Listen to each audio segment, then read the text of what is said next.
Just be yourself, এই লাইনটা আমরা কতবার শুনেছি আমাদের লাইফে। ক্লাসরুম থেকে শুরু করে কর্পোরেট সেমিনার, বাসা থেকে শুরু করে মোটিভেশনাল স্পিকার, সব জায়গাতেই আমরা এই লাইনটা শুনে থাকি। এই লাইনটা সব জায়গায় এমনভাবে বলা হয় যেন এটাই লাইফে সুখে শান্তিতে থাকার একমাত্র মূলমন্ত্র। বাট হোয়াট ইফ আমি যদি বলি এটা একটা বাজে অ্যাডভাইস? এটা শুধুমাত্র একটা বাজে অ্যাডভাইসই না, এটা অনেক সময় আমাদের ক্ষতিও করতে পারে। কিন্তু কিভাবে? আমি তানভীর আহমেদ প্রান্ত, একজন consultant psychologist. Just be your self কীভাবে একটা বাজে অ্যাডভাইস, আমি আপনাদেরকে আজকে এই বিষয়টাই ব্যাখ্যা করব। ফার্স্ট অফ অল, যে কোনো মানুষের শুধুমাত্র একটা সেলফই থাকে না, একটা মানুষের মাল্টিপল সেলফ থাকতে পারে। যেমন ধরেন, আপনার হয়তো জিম করে ফিট হওয়ার অনেক ইচ্ছা, আবার মজার মজার জাঙ্ক ফুড খেতেও আপনার ইচ্ছা করে। তো এই যে আমাদের মধ্যে একই বিষয়ে দুই ধরনের চিন্তা কাজ করে, এর মানে এই না যে আপনি একজন হিপোক্রেট। এই কন্ট্রাডিকশনটাই আমাদেরকে হিউম্যান বানায়। জাস্ট চিন্তা করেন তো, লাস্ট টাইম যখন আপনাকে কোনো একটা ডিসিশন নিতে হয়েছিল, যেমন লাস্ট কোনো একটা মিটিংয়ে আপনার একটা পার্ট হয়তো বলছিল যেন আপনি কিছু একটা বলেন, আর আরেকটা পার্ট বলছিল না থাক, বাদ দেই, শুধু শুধু একটা ঝামেলা। আমাদের মধ্যে চলতে থাকে এই কনস্ট্যান্ট ডিবেটটাই মিন করে আমরা মানুষরা কোনো সিঙ্গেল এন্টিটি না। আমরা মূলত বিভিন্ন ধরনের চিন্তা, আবেগ এবং ডিজায়ারের একটা কমপ্লেক্স কম্বিনেশন।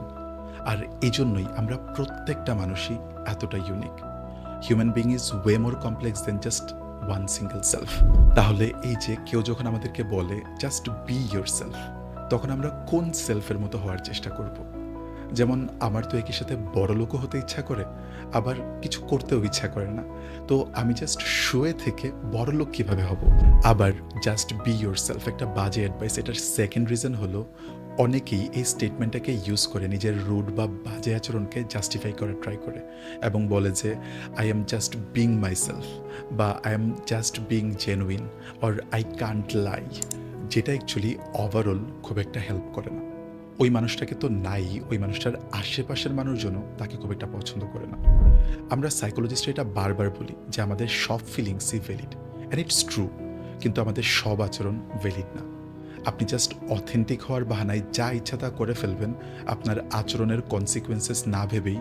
এটা করলে আপনি বিপদে পড়বেন। জাস্ট চিন্তা করেন, কোনো একটা মিটিংয়ে কারো কথা শুনে আপনার মাথায় অনেকগুলো গালি চলে আসলো, আর সাথে সাথে এটাও মাথায় আসলো জাস্ট বি ইয়োরসেলফ। কী হবে সিচুয়েশনটা? এই ধরনের আচরণ শুধুমাত্র আপনার সম্পর্কগুলোর মধ্যে ডিস্টেন্স আর কনফ্লিক্টই বাড়াবে। সো জাস্ট বি ইয়োরসেলফ যদি সমস্যার হয়, তাহলে এর পরিবর্তে আমরা কি করতে পারি? সাইকোলজিস্টরা বলেন be yourself but also lead yourself.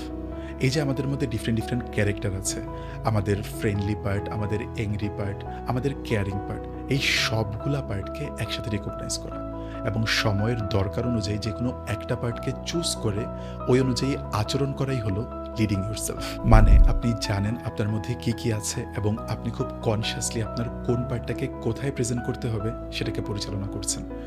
এমন না যে সিচুয়েশন না বুঝেই আপনি এতটাই রেগে গেলেন যে পুলিশ আপনাকে ধরে নিয়ে গেল, বা আপনাকে কেউ ড্রাগ অফার করলো আর আপনি ফ্রেন্ডলি দেখে নিয়েও নিলেন। সিচুয়েশন অনুযায়ী দায়িত্বশীল হয়ে এবং সচেতনতার সাথে আমরা যদি আমাদের মাল্টিপল ক্যারেক্টারকে ম্যানেজ করতে পারি, তাহলেই আমাদের লাইফের ভালো থাকার চান্সেস অনেক বেশি বেড়ে যাবে। আশা করি ভিডিওটা আপনাদের কাজে লাগবে এবং চাইলে ভিডিওটা শেয়ারও করতে পারেন, হয়তো আপনার কোনো ফ্রেন্ডের কাজে লাগবে। দেখা হবে পরের ভিডিওতে।